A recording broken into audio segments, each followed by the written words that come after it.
আসসালামু আলাইকুম। আজকে আমি 1 কাপ গুঁড়া দুধ দিয়ে ভীষণ সুস্বাদু নরম তুলতুলে মালাই চপ মিষ্টি বানিয়ে দেখাবো। আশা করছি ভালো লাগবে। ভালো লাগলে লাইক কমেন্ট শেয়ার করে দিবেন। প্রথমে একটা বাটিতে নিয়ে নিচ্ছি একটা ডিম ভেঙে। এখন আমি ভালো করে ফেটিয়ে নিব।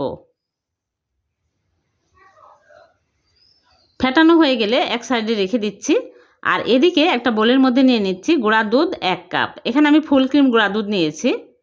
আর দিয়ে দিচ্ছি বেকিং পাউডার হাফ চামচ। ভালো করে মিক্স করে নিব। তারপরে দিয়ে দিচ্ছি ঘি 1 টেবিল চামচ। ঘি একটু বেশি দিতে হবে। ঘি দিয়ে ভালো করে ঘষে ঘষে মিক্স করে নিব। মিক্স করা হয়ে গেলে আমি ডিমের মিশ্রণ অল্প অল্প করে দিব আর মেখে নিব। সফট একটা ডো তৈরি করে নিতে হবে। এইরকম করে সফট করে মেখে নিতে হবে। এখন আমি হাত ধুয়ে হাতে ঘি লাগিয়ে নিয়ে এরকম করে অল্প অল্প করে নিয়ে আমি চমচমের শেপ দিয়ে নিচ্ছি। একদম মসৃণ করে মিষ্টিগুলো বানিয়ে নিতে হবে। এইরকম করে সবগুলো মিষ্টি বানিয়ে নিব।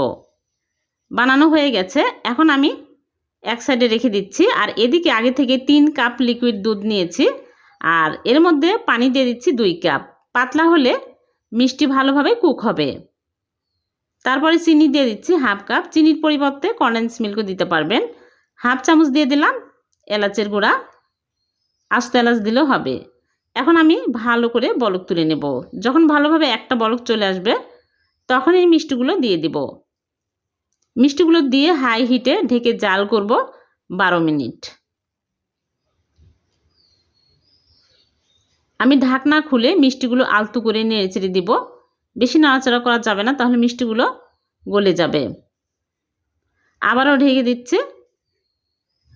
ফিরে আসলাম 12 মিনিট পর। মিষ্টিগুলো ফুলে বড় বড় হয়ে গেছে আর ভালোভাবে মিষ্টিগুলো কুক হয়েছে।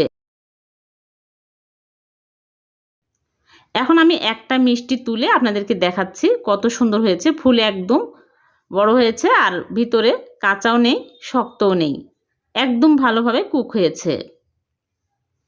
এখন আমি মিষ্টিগুলো চুলা থেকে নামিয়ে নেব। চুলা থেকে নামিয়ে আমি ঢেকে রেখে দিব 2 ঘন্টা। 2 ঘন্টা পর আপনাদেরকে দেখাচ্ছি। দেখুন মিষ্টিগুলো কতটা লোভনীয় হয়েছে দেখতে। আপনারা চাইলে মিষ্টি তুলে এই মালাইটা ঘন করে মিষ্টির উপরে দিতে পারেন। এখন আমি মিষ্টিগুলো সার্ভ করে নিচ্ছি। দেখলেন তো কত সহজে হয়ে গেল 1 কাপ গুঁড়া দুধ দিয়ে ভীষণ মজার মালাই চমচম মিষ্টি। আমি মালাইটা ঘন করার জন্য লিকুইড দুধ নিয়েছি সামান্য পরিমাণে আর গুঁড়া দুধ 2 চামচ দিয়ে দিলাম। দিয়ে মিক্স করে মিষ্টির উপরে দিয়ে দিচ্ছি। তাহলে মিষ্টি খেতে আরও টেস্টি হবে, মালাইটা ঘন হবে।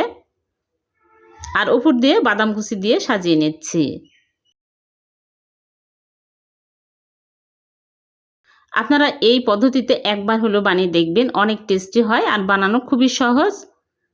খুব কম সময়ে কম উপকরণ দিয়ে ঝটপট মিষ্টি বানানো হয়ে যায়। ভালো লাগলে লাইক কমেন্ট শেয়ার করে দিবেন আর পেজটিকে ফলো দিয়ে রাখবেন। আবার দেখা হবে। আল্লাহ হাফেজ।